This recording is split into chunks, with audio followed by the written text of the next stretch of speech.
नमस्कार. माझं नाव अरुण परांजपे. व्हॉट्सअपवर पाहिलेल्या 2 कविता आज मी आपल्यासमोर सादर करण्याचा प्रयत्न करीत आहे.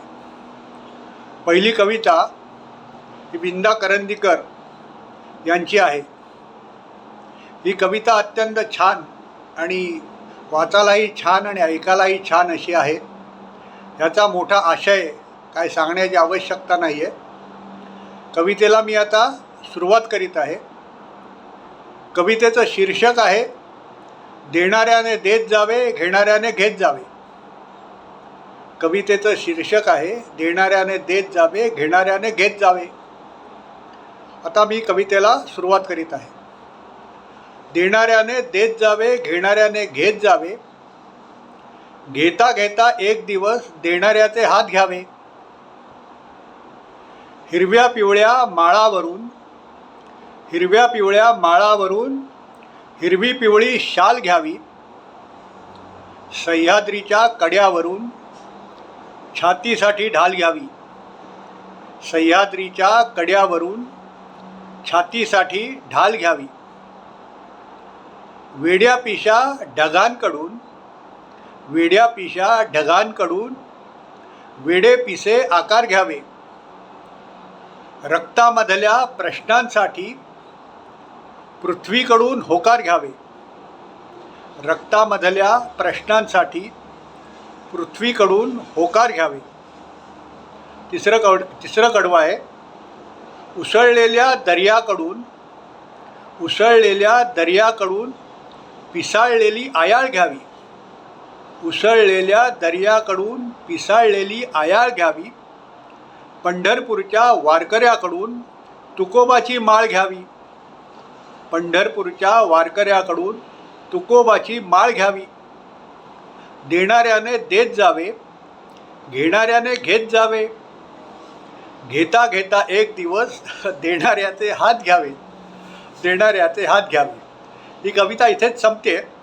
ही ऐकायला फार छान वाटते. आता मी एक दुसरी कविता आपल्यासमोर सादर करीत आहे. ही कविता एक ॲक्च्युली संत वचन आहे. संत नामदेव किंवा तुकाराम यांच्यापैकी एकाचं आहे. त्यांना वंदन करून मी ही कविता आपल्यासमोर सादर करीत आहे. माणसाने बोलावं कसं किंवा बोलण्यावर कसा कंट्रोल ठेवावा यावर भाष्य करणारी ही कविता काही दशकापूर्वी काही शतकांपूर्वी या संतांनी लिहून ठेवलेली आहे.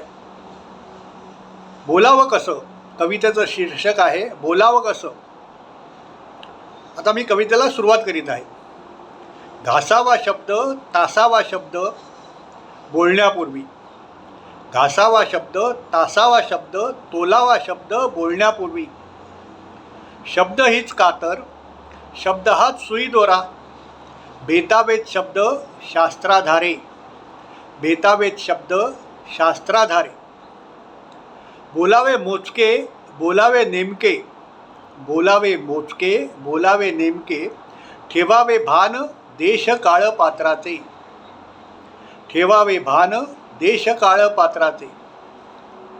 बोलावे बरे बोलावे खरे. कोणाच्याही मनावर पाडू नयेत चरे. कोणाचेही व्यंग बिंग धर्म जात पात काढू नये. थोडक्यात बोलणे, थोडक्यात समजावणे, मुद्देसूद बोलणे हीच संभाषण कला.